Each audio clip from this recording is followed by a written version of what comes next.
Hola señores, ¿qué tal? Muy buenos días. Gracias por estar con nosotros esta mañana. Muy buenos días, David Álvarez Martín. Muy buenos días, Edith, Indira. Hola Indira, ¿cómo estás? Buenos días. Buen día, buen día. Quiero aprovechar el hecho de que estamos aquí y que están ustedes en sintonía también para agradecer a esa gente que se acerca en la calle y que nos envía saludos a nosotros aquí. Para mí ha sido una experiencia muy interesante el que la gente se me acerque, ¿no? Y me exprese también que ve el programa, que le mande saludos a Uchi. Por ejemplo, el señor Juan Ramón Payano en la zona oriental y también el señor Dipré y su esposa en Vallaguana. Así que muchas gracias a ellos por acercarse y pues saludarnos básicamente. Así que buenos días para toda esa gente y por supuesto, sí. Indira, le estamos invitando a la gente que sale de sus casas a que puede seguir sintonizando este programa.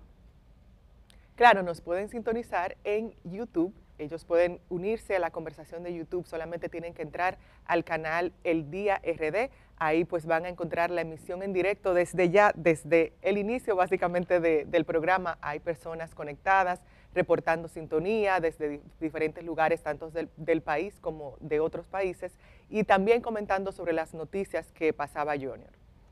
Un detalle interesante es que la semana pasada hablábamos todos los días de las lluvias y por lo visto ya las lluvias han cesado, por lo menos en el Gran Santo Domingo. Han cesado y eso es importante porque la gente puede salir más a menudo, sobre todo con la Feria del Libro que comentaremos más adelante. Y vamos a tener a la ministra de Cultura con nosotros también. Pero esa es la idea, básicamente, que ya no hay pronóstico de torrenciales aguaceros, por lo menos en el Gran Santo Domingo, y que la gente puede salir con más libertad para sus diferentes actividades. Efectivamente, hay que de alguna manera reafirmar eso que usted dice. Hoy estará la ministra de Cultura. Hay muchos temas en torno a la Feria del Libro y en torno a eventos culturales de este país, que vamos a conversar con Milagros Germán. También un poquito más tarde, ahora en un momentito, se integrará Germán Marte, que está desde la sala de redacción del periódico El Día. De hecho, me dicen que está listo ya. Así que vamos a dar los buenos días a Germán Marte. ¿Cómo estás? ¿Cómo amanece?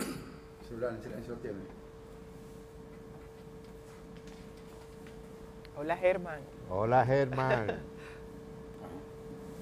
Sí, muy buenos días. Se oye muy bajito. Buenos días, Edith.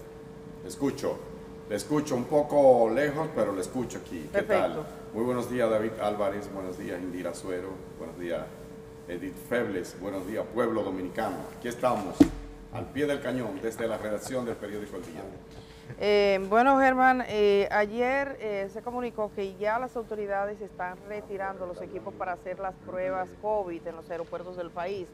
Ya no es necesario hacer estas pruebas. República Dominicana supera una etapa de la pandemia. Hay que decir que nosotros llevamos la delantera con relación a otros países. Este país invirtió mucho dinero en vacunas y a pesar de lo que digan algunos, se ha distinguido por la vacunación masiva y de hecho estamos mirando los frutos ahora. Todavía hay países donde está vigente las medidas restrictivas. Nosotros tenemos, por ejemplo, en este momento en todo el país 110 pacientes ingresados por COVID, eso es un 6% de la ocupación hospitalaria. Tenemos 6% de la ocupación en camas de cuidados intensivos, esos son 24 pacientes y hay 23 con ventiladores. Evidentemente, si usted siente los síntomas, tiene que acudir porque el COVID sigue dando. Pero si se ha vacunado, incluso tiene menos riesgo. Entonces, República Dominicana ya libera estas medidas. La verdad que también era algo como aleatorio. Durante la pandemia viajé 2 veces y yo entraba como muy normal. Como Pedro y veía por su como casa. Fila. Sí, incluso en momentos álgidos de la pandemia, eso como que no se cumplió con esa rigurosidad. Eso no se cumplió, disculpa David, eso no se cumplió tanto. Yo recuerdo que a finales del 2020 incluso, una amiga llegó de Alemania y me dijo que ella entró y que nadie le dijo absolutamente nada. Entonces, le tomaban la temperatura a los que iban a buscar a la gente, pero no hacía, cuando tú entrabas de que venías del país no pasaba nada. Hay un detalle interesante, Edith, que es bueno que tú lo sepas. En la semana pasada tú participé en una reunión en la Pucamaima con directores de centros clínicos de Santiago y les comuniqué a ellos las inquietudes tuyas de por qué en Santiago había tal nivel, que siempre tenía la delantera en cuanto a COVID. Y ellos me dieron 2 respuestas, una que ya la habíamos manejado aquí, que es el hecho de la baja vacunación de esa zona de Santiago, es decir, es de las zonas urbanas más relevantes que menor nivel de vacunación tiene, si lo comparamos sobre todo con el Gran Santo Domingo. Y el segundo factor también yo creo que es muy relevante, Edith. Ellos decían que Santiago, como está rodeado de muchos pueblos relevantes, que si Moca, que si Navarrete, hay muchos pueblos que lo rodean, hay mucha gente que constantemente va a Santiago a trabajar, a estudiar y regresa. Por lo tanto, muchos de los números de Santiago reflejan ese cruce con diferentes comunidades y al mismo tiempo mucha de la gente de esas comunidades cuando tiene problemas de salud va a Santiago a atenderse. Sí, Entonces, ese es un factor, ellos explicaban eso. Sí, ese es un factor, pero Santo Domingo también lo es. O sea, Correcto. el nivel de referimientos hospitalarios es más intenso en Santo Domingo, en el Distrito Nacional, que en Santiago. De hecho, gente del Cibao que no puedan enfrentarse a su situación, vienen aquí o lo llevan a Sedimada, hay gente que viene directamente a Plaza de la Salud, en la Clínica, pero todos estos sitios donde hay gente que se desplaza de todo el país. Durante la pandemia, el comportamiento de la pandemia mostraba que Santo Domingo y el Distrito Nacional, de hecho, las mayores capacidades para atender personas estaban instaladas aquí, incluyendo la provincia de Santo Domingo. Santiago siempre fue como tenía ese foco, las personas que reciben muchas veces en profundo deterioro de los centros hospitalarios, pero no menos cierto es que habría la necesidad de hacer algún tipo de estudio. Yo creo que aquí habrá, habrá gente en la academia, por ejemplo, y que siempre le decimos que tenemos interés en estos datos. Yo misma he conversado con personas de entidades internacionales, por ejemplo, vinculadas al sector salud de algunos países que están haciendo estudios en República Dominicana sobre el comportamiento de la pandemia. Hay distintas ideas. Uno de los problemas que yo creo que confrontamos nosotros es en las cifras, en las estadísticas. Nosotros no vamos a saber con ciencia cierta cuántas personas fallecieron. Podíamos demostrar, por ejemplo, cuando teníamos acceso a los datos provinciales de salud, que en algunas provincias tenías una cantidad de personas fallecidas por el COVID-19 y en las estadísticas oficiales iban muy detrás, muy rezagados. En el pasado gobierno decían que era que necesitaban verificación, en este gobierno incluso no decían por qué, simplemente no existía. Es como si cada muerto fuera un fracaso y por tanto no lo digo. Yo creo que nosotros no vamos a saber porque algunas de esas personas fallecieron y nunca se les diagnosticó COVID. Yo recuerdo que en alguna oportunidad algún funcionario llegó a decir, no, porque se va a hacer la prueba, pero ¿qué prueba le vas a hacer a una persona que falleció? Ya no. En San Francisco de Macorís, por ejemplo, gente que falleció y que nunca se supo, simplemente le ponían en el acta de defunción que tenía dificultades respiratorias en los días de la pandemia. Uno de los sectores que yo creo más interesante para ver cuál fue el impacto fue el de las mujeres embarazadas, que fallecieron muchas, sobre todo la traían al Hospital Marcelino Vélez. Tú comentaste varias veces en los programas tu interés sobre eso y qué hospital podía brindarle a las mujeres embarazadas el cuidado adecuado, porque es una doble, o sea, el embarazo implica un incremento del riesgo ante una enfermedad como esa. Y usted sabe que le di seguimiento a 2 bebés, por ejemplo, que salieron con vida del hospital después de una crisis grande con relación al COVID, madres embarazadas que dieron a luz en condiciones de gravedad. Los niños se salvaban, niños prematuros, pero luego fallecieron, esos 2. Entonces no sabemos tampoco, no hay un dato como que te diga, el resultado fue este. Pero es evidente que nosotros hemos mejorado. Uno se da cuenta con los vecinos, con los amigos, con los lugares de trabajo. ¿Cuánto tiempo hace que aquí no viene nadie que nos dice que tiene una licencia por COVID? Correcto. Y llegó un momento que había mucha gente. Y llamar... El tema de las estadísticas en salud, con el COVID sentimos los problemas que esto implicaba, pero indudablemente no afecta solo el COVID. Todavía que es difícil establecer, recordemos cuando el tema de la sarna salió la semana pasada, que se le dieron unos números altísimos y uno se pregunta en República Dominicana, ni si por qué eso no lo comentan o no se presenta como estadística. República Dominicana necesita mejorar su estadística en todos los renglones, incluyendo el hecho de la salud, y que sea actualizada. No hay ningún motivo por la cual no podamos saber cada día cuántas personas fallecen por un infarto, cuántas personas fallecen por un problema renal, cuántos tienen problemas de salud de tal o cual tipo. Yo creo que ahí República Dominicana tiene que mejorar mucho. Decías, Indira. Sí, bueno, llamar la atención a esos grupos justamente que están en riesgo. David mencionaba a las mujeres embarazadas y demás, pero también tenemos, por ejemplo, a las personas hipertensas, también a los menores de 20 años, a los diabéticos, y que aunque si bien el Ministerio de Salud reportó ayer tan solo 27 casos nuevos, pues a esos grupos llamarles a que mantengan las medidas de cuidado y de protección ante esta enfermedad. Y por otro lado, hay que ver también la situación a nivel internacional. Por ejemplo, he visto varios reportes en China de algunas provincias en las cuales hay un brote de la enfermedad, y pues en China la situación es muy diferente porque hay incluso pánico, personas recurriendo a medidas bien extremas con miedo justamente a la enfermedad yo diría por la magnitud que tuvo en ese país. Y más cerca de nosotros, estuve escuchando hoy el caso de Colombia, que a partir de la semana que viene, si no me equivoco, el presidente Iván Duque pues ya anunció el tema de las mascarillas, que no van a ser obligatorias. Hay que pensar y comparar, por ejemplo, cómo países como el nuestro, que ya tienen, ya pasamos por si es obligatorio o no la mascarilla, mientras que hay países más grandes como Colombia, pues que todavía estaban en esa situación. Me está reportando que en Santo Domingo varios centros de vacunación cerrados y que en las escuelas públicas tampoco están vacunando. Un padre interesado en vacunar a su hija le dijeron que fuera al centro de vacunación de la Galván, que es un centro habitual. Sí. Vamos a ver una lista efectiva donde están operando los centros de vacunación, eso lo vamos a pedir. Pero bueno, tenemos que pasar a otros temas. Yo creo que el lugar más idóneo para conocer qué pasó ayer con la huelga en las 14 provincias del Cibao y bueno, los resultados que hemos tenido hasta esta hora es con nuestro compañero que está en la sala de redacción del periódico El Día, Germán. La verdad, Germán, mucho desorden, tenemos varias informaciones en este sentido, pero si tuvieras un balance, tú que estás en contacto permanente con los reporteros, con los periodistas que ayer estuvieron dando cobertura a la huelga, ¿cómo verías lo que ocurrió? Bueno, básicamente se puede decir que fue parcial, no se puede decir que fue un fracaso total, tampoco que fue un éxito, hubo una acogida parcial, con un herido al menos en San Francisco de Macorís, desorden en algunas calles del sector Cienfuegos en Santiago, pero básicamente la ciudad de Santiago transcurrió, excepto en las escuelas, en los colegios, que no hubo clase, transcurrió más o menos normal. Yo creo que las autoridades deben, en lugar de, como he visto algunos, de decir que es un tema político, que la oposición está detrás de eso. Eso lo dicen todos los gobiernos.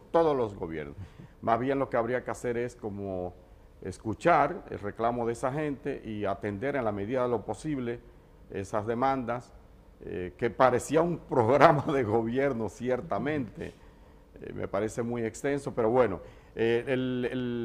fue acogido principalmente en San Francisco de Macorís, alguna parte de Santiago, Licey.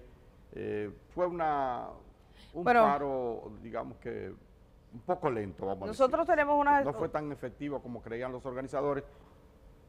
Sí, Germán, solo decirte que tenemos unas imágenes que no creo que sea un tema de la huelga, sino que son ladrones, porque ayer, al amanecer del día, en la madrugada, encapuchados penetraron a un negocio en Licey al Medio, se robaron más de 1 millón, bueno, casi 2 millones de pesos. Casi 2 millones. Efectivamente, 1.800.000 pesos. 2 millones de pesos, sí. Tenemos un video con audio, señor director, vamos a compartirlo, ese video del momento que esto ocurre, que aunque se ha dicho que es en el contexto de la huelga, evidentemente se trata de ladrones robando al calor de la confusión. Los ladrones no estaban en huelga. Eso no es huelga, lo que no cogieron huelga fueron los ladrones, eso es, no podemos decir que eso fue parte de la huelga, no, esos son ladrones que salieron a robar cuando había un aparente descuido. Exacto. 1.800.000 más o menos. Ya saquearon. Se llevaron el depósito entero, yo lo caían todo. ¿Era turbas o tienen? Porque usted cómo califica, ¿es un acto de delincuencia? Tiene que ser delincuencia porque eso no es huelga. Delincuencia es eso. Hasta botellitas de gasolina dejan ellos aquí adentro.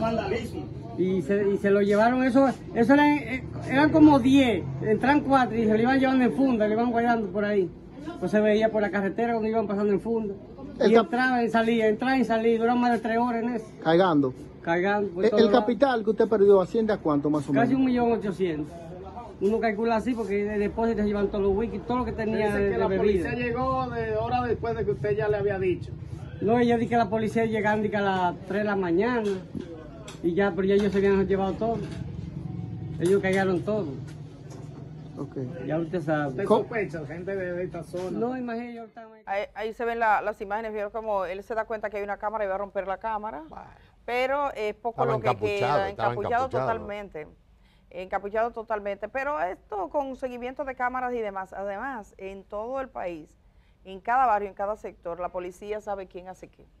Eso es así, sabe quién hace qué. Sabe Eso las es- especialidades de cada uno de y los nadie salió de ladrones. aquí para allá, no, Edith. No. eso se sabe. Además Dice de ese negocio, también tengo reportes de que saquearon a bancas de apuestas, por ejemplo, la banca Roma Sport y la Primera. O sea que los encapuchados, estos encapuchados que estaban tomando, que tomaron este tipo de acciones en medio de la huelga, pues también, además de ese negocio, saquearon otros. Y es muy lamentable que se den este tipo de situaciones, pero también hay que pensar que estas huelgas y el desorden generalizado también contribuye no solamente aquí, sino en varios países. Cuando hay este tipo de desorden, pues salen también personas antisociales que tal vez no están tan relacionadas a la huelga, pero que aprovechan ese momento. Germán, creo que quieres comentarnos algo.